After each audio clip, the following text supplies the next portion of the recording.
bubonero era tetujja kulwawo tugenda mu ggye ekkuuma ddembe lya Uganda erya UPDF. Waliwo enkyukakyuka ez'omuggundu ezikoleddwa mu ggye lino omuduumizi ow'oku ntikko Pulezidenti Yoweri Kaguta Museveni era zigenze okukakkana ng'ebivuddemu bye tukuleetedde. Omukulembeze w'eggwanga Gen Yoweri Kaguta Museveni omuduumizi ow'oku ntikko ow'amagye n'ebitongole eby'ebyokwerinda ebirala akoze enkyukakyuka mu babikulira. Mu nkyukakyuka Lieutenant Gen Muhoozi akomyewo ng'omuduumizi w'amagye agakuuma omukulembeze w'eggwanga aga Special Forces Command.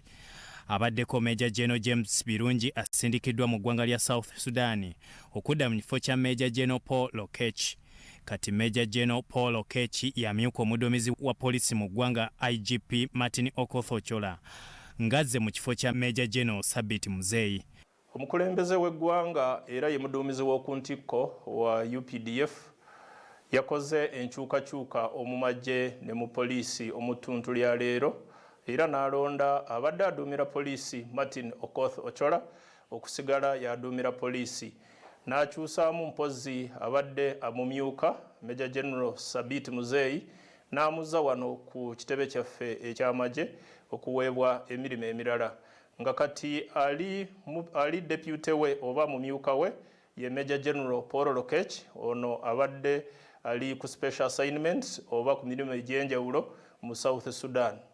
Yalonze Lieutenant General Muhoozi ng'ono kati yagenda okubeera aduumira SFC oba ekibinja kyaffe eky'amagye eky'enjawulo ejje erikuuma President.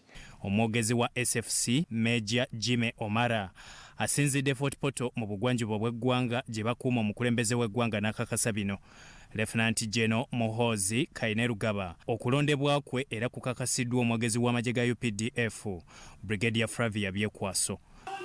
I can confirm to you that there has been some changes at the leadership of Special Forces Command, where we have Lieutenant General Muhoozi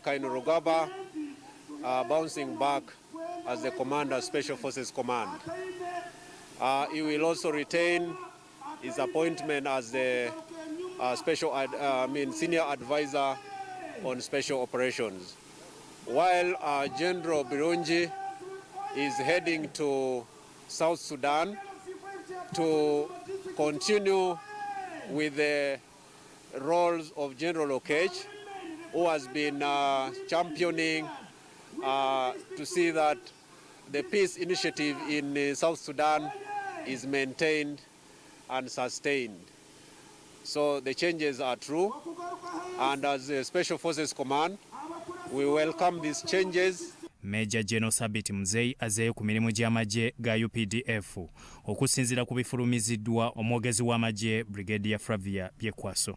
Bino bye bimu ku bizze bibaawo mu nkyukakyuka mu magye era wano mu 2019 mu mwezi ogwa February waliwo abali baweebwa obukulu. Bya Eric Sebalamu, Sorot TV, Omunyo.